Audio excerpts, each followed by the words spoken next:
Hi, welcome back to the Power TV Garage. I'm Bobby Kimbrough. I grew up in the late 60s and early 70s with cars like this one behind me, 1970 Nova. I love these cars, they're spectacular. Today we're going to be talking about electronic ignition systems.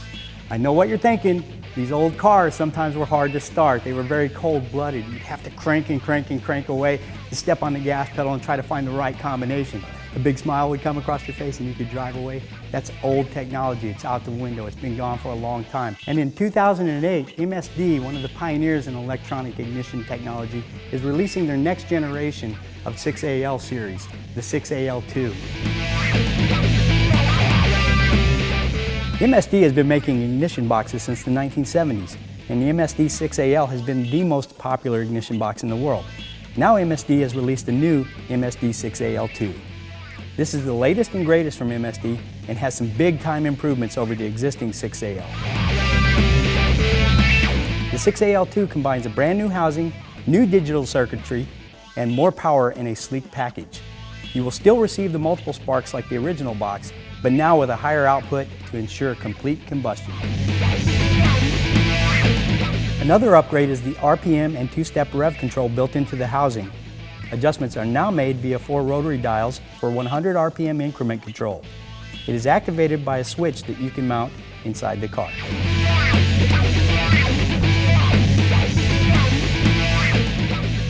Today in the Power TV Garage, we're going to showcase a small block equipped 1970 Nova in which we are installing the new MSD 6AL2 ignition.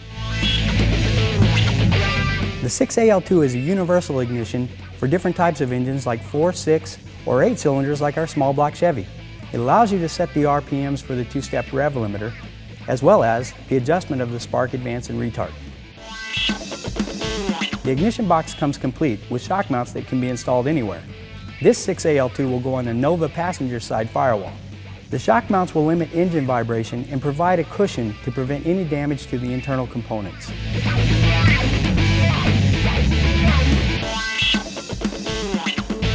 Wiring harness included has everything you will need to hook up your ignition to your pre-existing components and is basically plug and play.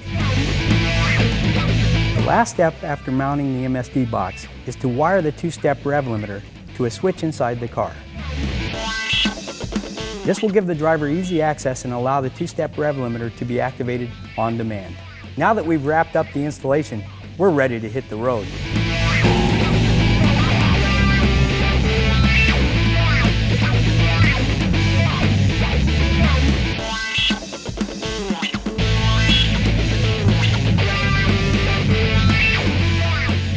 The MSD 6AL2 worked like a charm as we expected.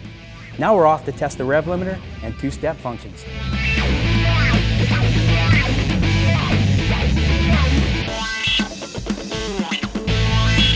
We found a deserted road in sunny Southern California and put the two-step limiter to the test.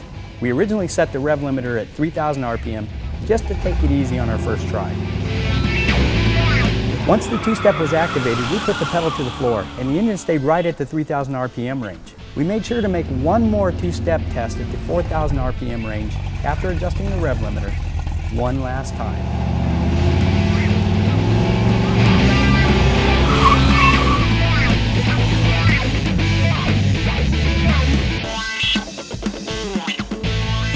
All right, we're back. Let me give you a recap on what we've got so far.